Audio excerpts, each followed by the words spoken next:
We have a mandate for innovation. Google's not going to tell us what to do. What are the ideas? How could we shape this? How could we continue to build? I don't think I see all those groups getting together as often as they could. The two cities across a state line can work together for the common good of the people that they represent. You guys are committed to this thing. You guys understand that this infrastructure that Google is going to be providing us is not going to be coming with an instruction manual. People will be reinvesting in the city center and it'll sort of flourish. Kansas City knew this was going to be good for the city and we wanted this so badly, but we didn't even know how we're going to apply this, and I wanted to be part of this discovery.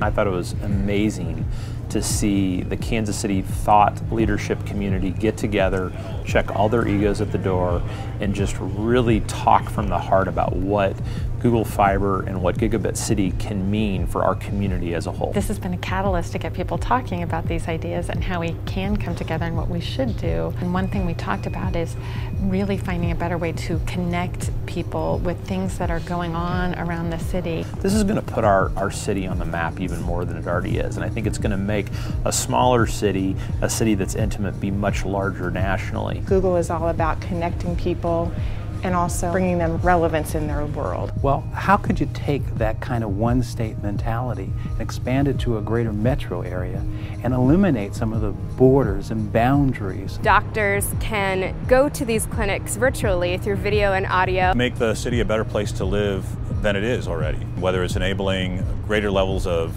public infrastructure, opening up access to the infrastructure, allowing people to interact with each other across different business strata. I think what's interesting about fiber is its ability to change the culture of information, because information then becomes instantly accessible in a way that's never been before. What we use it for is to make that instructor more broadly available to the student body.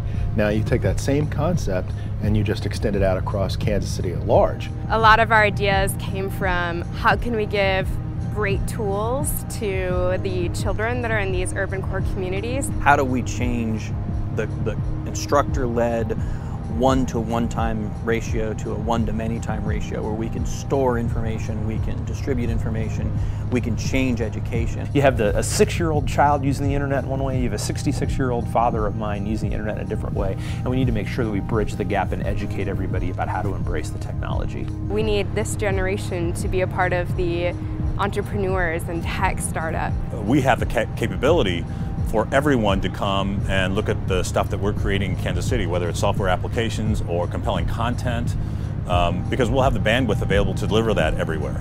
Together, you know, the 1 + 1 doesn't equal 2, it equals 4 or 5.